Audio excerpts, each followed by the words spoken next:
Uno de estos sábados, probablemente el que viene, vamos a presentar una entrevista que hicimos con ese enorme historiador, investigador, ensayista, que es Ezequiel Adamovsky. Seguramente el tipo que mejor estudió la historia de lo que se llama la clase media argentina, como si hubiera una sola, en su historia de la clase media. Pero quizás incluso en forma de adelanto, también vamos a valernos de Adamovsky, porque al cabo de un año y en plena actualidad de cómo impacta lo que se llama el fenómeno de los libertarios de la extrema derecha, en medio de eso, al cabo y en medio de eso, decía, surca la pregunta de qué hablamos cuando hablamos de esta gente. ¿De liberales o de fascistas? ¿Y por qué no ambas cosas a la vez?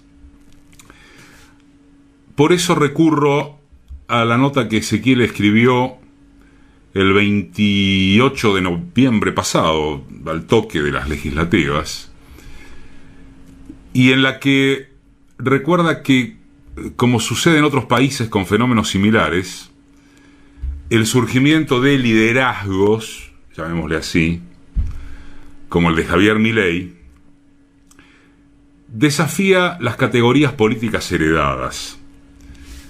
Es decir, al igual que algunos de sus pares de extrema derecha de otros sitios, el sujeto, este Milei, se reivindica liberal. Pero por todas partes hay quien sale a discutir su derecho a usar esa etiqueta, porque se supone que el liberalismo era al menos antiautoritario, pero en Milei y sus seguidores abunda lo contrario. Tienen dificultades para decir si apoyan la democracia como sistema de gobierno, nada menos. Atacan al movimiento de derechos humanos, reivindican la última dictadura militar. Y a esas linduras de los llamados libertarios se suman otras como la fobia contra el feminismo y el rechazo del derecho al aborto. Y como si fuese poco, mientras celebraban los buenos resultados obtenidos en las últimas elecciones en su búnker de campaña, los seguidores de Milei corearon "basta de negros, basta de negros".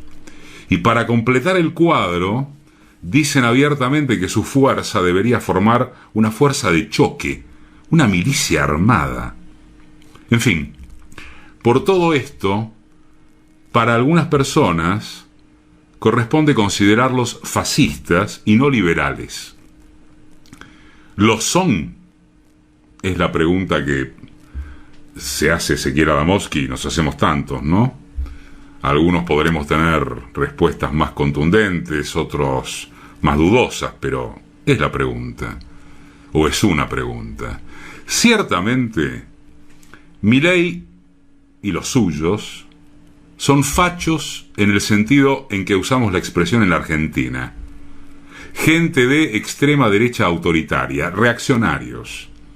Pero si uno se pone más exigente con el uso de los conceptos, corresponde decir que no son fascistas. Esto es, los distingue del movimiento que alumbró Benito Mussolini algo fundamental.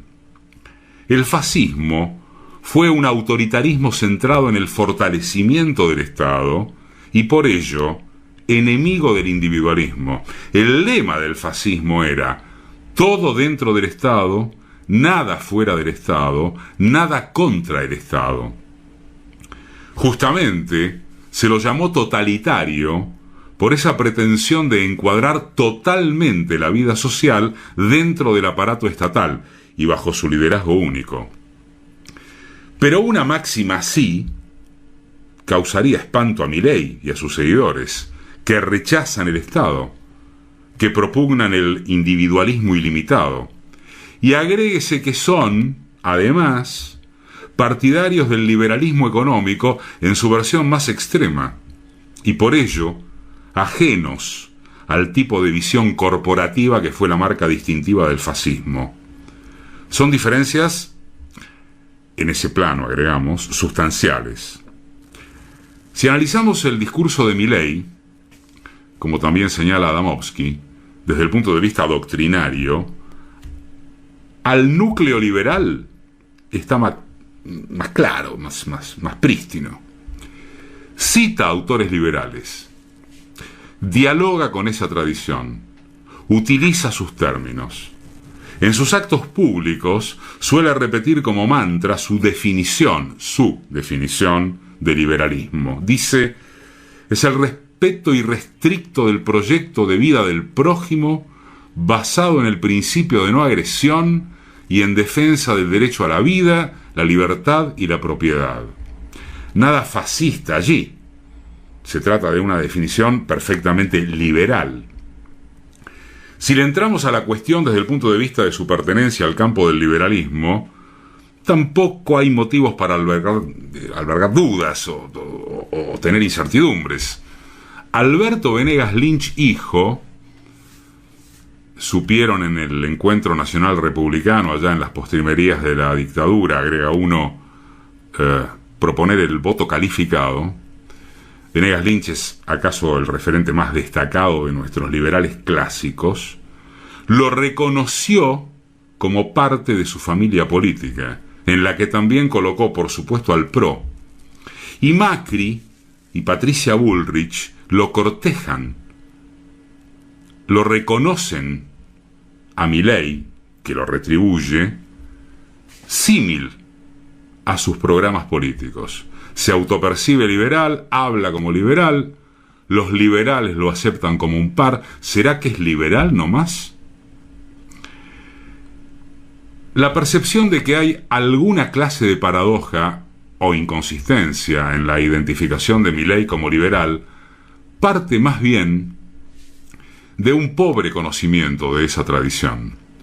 A nadie que haya crecido en la Argentina debería asombrar que se pueda ser facho y liberal al mismo tiempo. Facho y liberal al mismo tiempo. De hecho, hemos tenido pocos liberales que no hayan combinado ambas disposiciones, y no hubo golpe de Estado que no haya contado con robustos apoyos entre figuras de esa orientación. Y no es problema solamente argentino.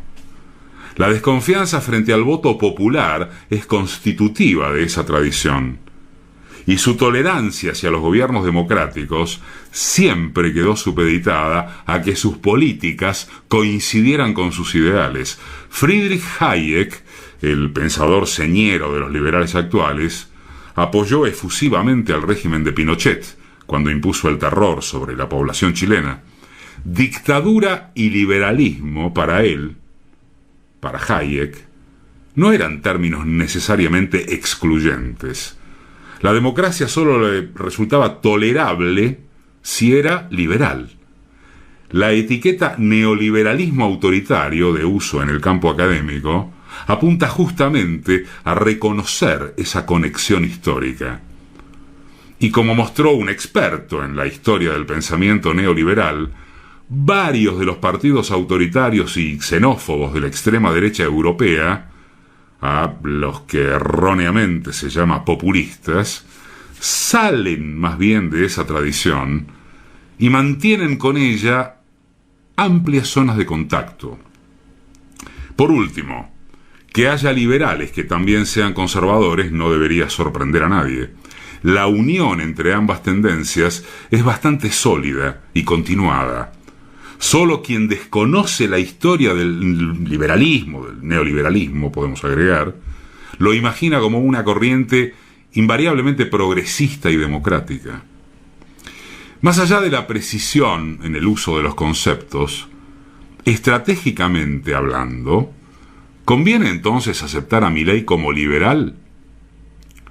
¿O sería mejor resaltar su carácter reaccionario llamándolo fascista? No necesito decir, dice Ezequiel, que todo lo que hagamos para advertir sobre su autoritarismo es importante y bienvenido.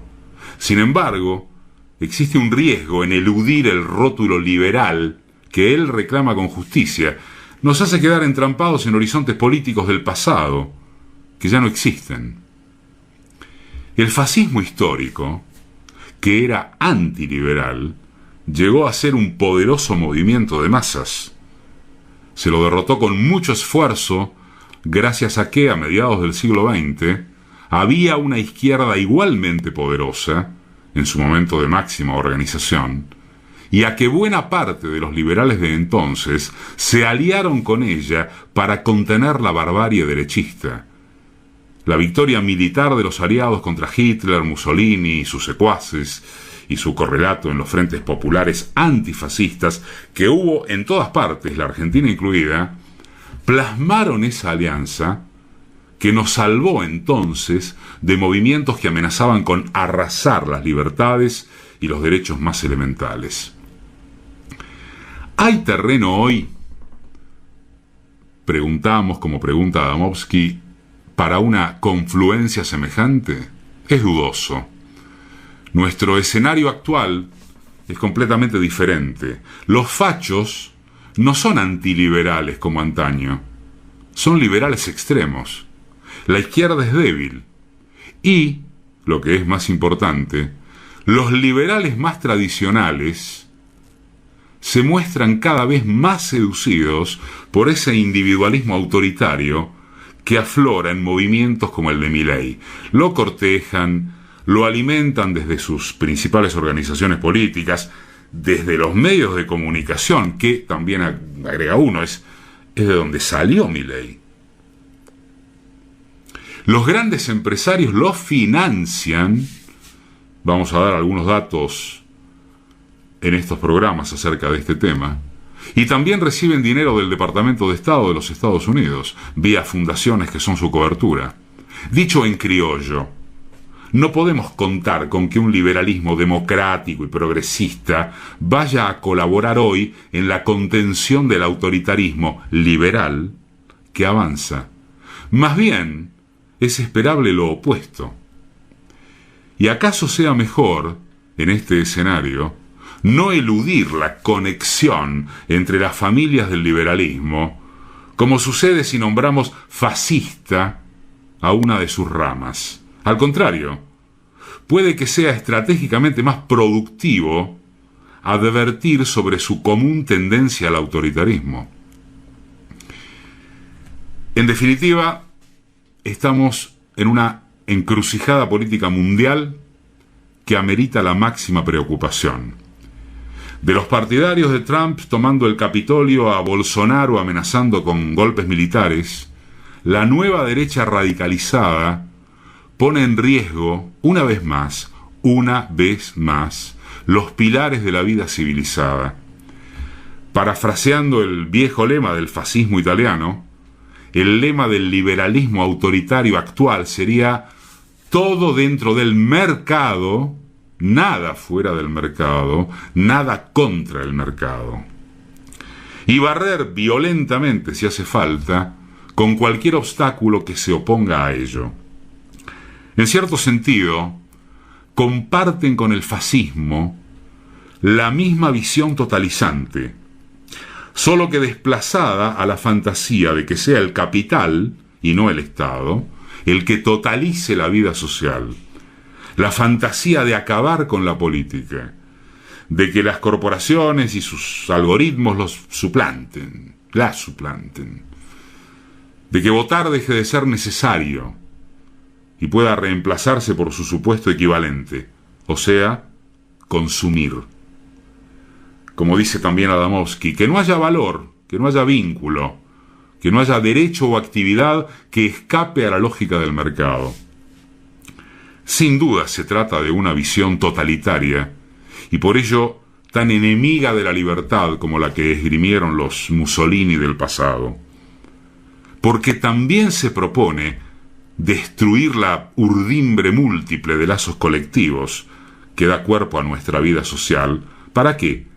Para reemplazarla por un único espacio de conexión posible, el del mercado.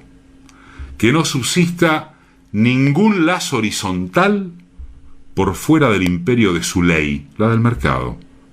Que nada tenga derecho a existir si no prueba qué, si no prueba su valor pecuniario.